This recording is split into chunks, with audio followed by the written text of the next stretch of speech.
सभी दोस्तों को नमस्कार, जय हिंद। बहुत बहुत स्वागत है आपका। मैं हूं राजेश शर्मा और आप देख रहे हैं मेरा YouTube चैनल राजेश गुरुजी। मित्रों, कल एक आदेश आया है लोक शिक्षण संचालनालय से, जिसमें अतिथि शिक्षकों के पैनल की जानकारी मांगी है। बहुत से भाई बोल रहे थे सर आप समझाइएगा। आज मैं आपको एक एक बात विस्तार से बताने वाला हूं। आखिरकार ये क्या हो रहा है और कैसे हो रहा है और क्या होगा, इसका मतलब क्या है इस आदेश का। अब देखिए, कई सालों से आप अतिथि शिक्षक में काम करते चले आ रहे हैं। कुछ प्रधान अध्यापक प्राचार्य अपनी मर्जी से पैनल बनाते हैं, लेकिन अब क्या होगा कि अब बार बार ये पैनल की झंझट खत्म हो जाएगी, ठहराव प्रस्ताव की झंझट खत्म हो जाएगी। अब डायरेक्ट नियुक्ति होगी आपकी, और लोक शिक्षण संचालनालय खुद पैनल की जानकारी अपडेट करवा के रख रहा है। तो असहमति लेने के बाद खुद लोक शिक्षण संचालनालय अतिथि शिक्षकों की भर्ती करेगा। जी हाँ, अब ये अतिथि शिक्षक भर्ती कब होगी? अब पोर्टल में फिर उलझ गए हैं मध्य प्रदेश के अतिथि शिक्षक। जैसा कि पहले एक आदेश आता था, उसमें तमाम नियम शर्तें लिखी होती थी, लेकिन इस आदेश में पैनल की जानकारी मांगी गई है।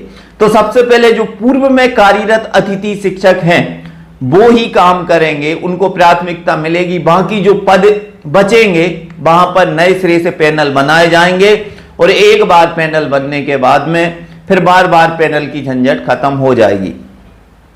अब पैनल कैसे, जैसे मान लो 2023-24 में काम किया है, अब वही अतिथि शिक्षकों ने 22-23 में काम किया है, 21-22 में काम किया है, तो वहां का जो पुराना पैनल होगा उसको प्रधान अध्यापक और प्राचार्य लेकर जाएंगे संकुल में। और संकुल में जो पोर्टल है वहां पर जैसे कि आपका स्कोर कार्ड जनरेट होता है, उसी तरह स्कूल का जो डाइस कोड आप डालेंगे तो वहां पर आपको पैनल दिखेगा। पैनल के क्रम अनुसार जो अतिथि शिक्षक का स्कोर कार्ड ज्यादा होगा उसको लिया जाएगा। अब जैसे कि 2023-24 और 24-25 की बात करें तो 23-24 में जिन अतिथि शिक्षकों ने काम किया था उनका अगर स्कूल में जैसे रिजल्ट अच्छा है, उनका प्रोग्रेस अच्छा है, तो एक SMDC से एक प्रस्ताव लिया जाएगा जो कि प्रभारी लेकर संकुल में जाएगा। तो ये तो अतिथि शिक्षक रखने की बात है। अब कई भाइयों का कहना है कि सर पहले ही पैनल अपनी मर्जी से बना लिए हैं, उनका कुछ नहीं होगा। सिर्फ 2023-24 में जो अतिथि शिक्षक काम कर रहे हैं उनको प्राथमिकता मिलेगी और डायरेक्ट उनको नियुक्ति भी मिल सकती है। लेकिन यहां पर आप आदेश को देखें, आदेश में साफ साफ लिखा है, वो मैं आपको बताना चाहता हूं। और कुछ भी बहुत कुछ बताने वाला हूं। बहुत से भाई रात में ही कमेंट्स करके कह रहे थे सर समझाइए, तो समझने वाली उसमें कोई ज्यादा नहीं दिया है। अब अतिथि शिक्षक भर्ती का जो आदेश आएगा वो दूसरा आदेश आएगा, उसमें तमाम वो योग्यताएं पूछी जाएंगी। जैसा कि जो पुराने हैं उनका तो पूरा डाटा है ही सरकार के पास में। अब जो नए आएंगे उनके लिए तमाम प्रोग्रेस होगी। जैसे कि पूर्व में कार्यरत ठीक है, पुराने काम कर रहे हैं, लेकिन अब शिक्षक पात्रता परीक्षा की जानकारी भी दर्ज है, उसका भी कुछ प्लस पॉइंट स्कोर कार्ड में आपको मिलेगा। तो यहां पर आदेश में आपको पहला पेज एक बार और आपको बताना चाहता हूं, थोड़ा समझाना चाहता हूं। रात के तमाम आपने देखी होंगी जानकारी, बहुत से भाइयों ने इस वीडियो को, इस आदेश को बताया, लेकिन मैं आपको बताना चाहता हूं क्या है। तो जो पुराने हैं उनके लिए तो प्राथमिकता है ही, बाकी जो नए हैं उनके लिए क्या नियम होगा। तो यहां पर लोक शिक्षण संचालनालय यहां पर सबसे पहले बात करना चाहते हैं अतिथि शिक्षक आमंत्रण। तो यहां पर इन्होंने पहले लिखा है, कई बोल रहे हैं अतिथि शिक्षक भर्ती का आदेश नहीं है। अतिथि शिक्षक भर्ती का आदेश तो नहीं है, लेकिन समझने वाली बात है आमंत्रण, यानी आपको बुलाना चाहते हैं। आमंत्रण हेतु विद्यालयों में पूर्व तैयार पैनल के आवेदनों की जानकारी GFMS पोर्टल पर दर्ज करने विषयक 1 साल पूरा जिला शिक्षा अधिकारी और कलेक्टर के यहां पर शिकायतें हुई कि अपनी मर्जी से रख लिया।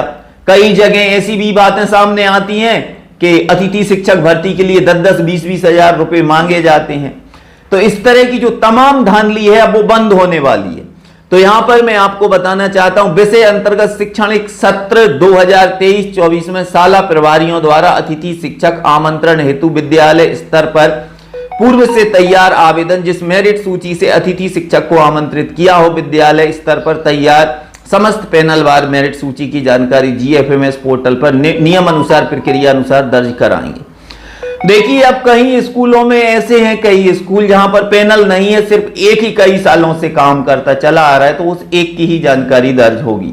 और अगर वो एक वहां पर काम नहीं करना चाहता या उसका रिजल्ट गड़बड़ है तो वहां पर नया पैनल बनाया जाएगा। दूसरी बात, शाला प्रभारी एवं संकुल प्राचार्य पूर्व से तैयार 2023-24 पैनल की प्रविष्टि हेतु संबंधित आवेदक यूजर नेम मोबाइल नंबर प्रविष्ट करेंगे तथा मेरिट क्रम में जिस आवेदक को आमंत्रित किया गया उसके समक्ष रीमार्क कॉलम में चयनित लिखेंगे।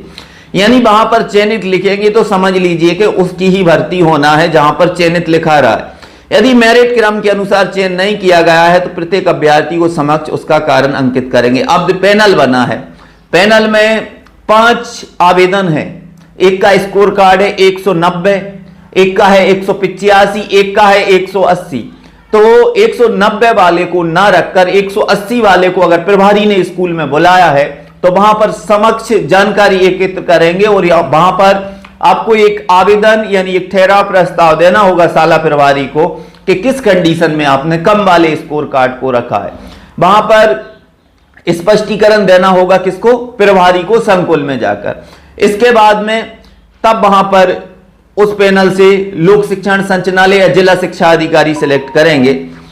और यदि पैनल की जानकारी प्रविष्ट करते समय किसी आवेदक का मोबाइल नंबर प्रविष्ट करने पर रिकॉर्ड नॉट फाउंड प्रदर्शित होता है तो इसका तात्पर्य है कि संबंधित आवेदक द्वारा अपना यूजर नेम मोबाइल नंबर परिवर्तित कर लिया गया है अतः शाला प्रभारी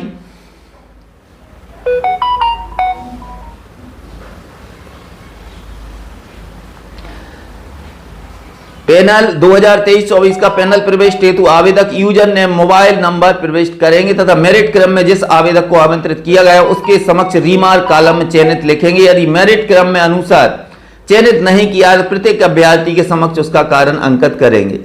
इसके बाद में मैं आपको बताना चाहता हूं,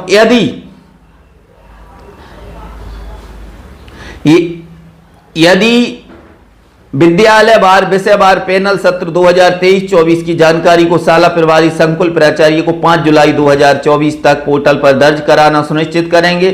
संकुल के अंतर्गत समस्त शालाओं में अंतिम रूप से प्रविष्ट करने का दायित्व संकुल प्राचार्य का होगा। यह प्रविष्टि दिनांक 6 जुलाई 2024 तक अनिवार्यता पूर्ण हो जाए, इसे जिला शिक्षा अधिकारी सुनिश्चित करेंगे। उक्त कार्य में जिला शिक्षा अधिकारी की समीक्षा की समय सीमा में कार्य पूर्ण कराएं और समय सीमा में कार्रवाई न करने की लापरवाही को गंभीरता से लिया जाएगा। 5 जुलाई इन्होंने रख दी है। अब 5 जुलाई आज ही है, आज तो ये हो नहीं पाएगा, इसके लिए एक तारीख बढ़ेगी, 10 हो सकती है। इसके बाद में फिर 15, फिर ऐसे ही 1 महीने निकल जाएगा, भर्ती भी चलती रहेगी और पोर्टल में उलझे रहेंगे मध्य प्रदेश के तमाम अतिथि शिक्षक।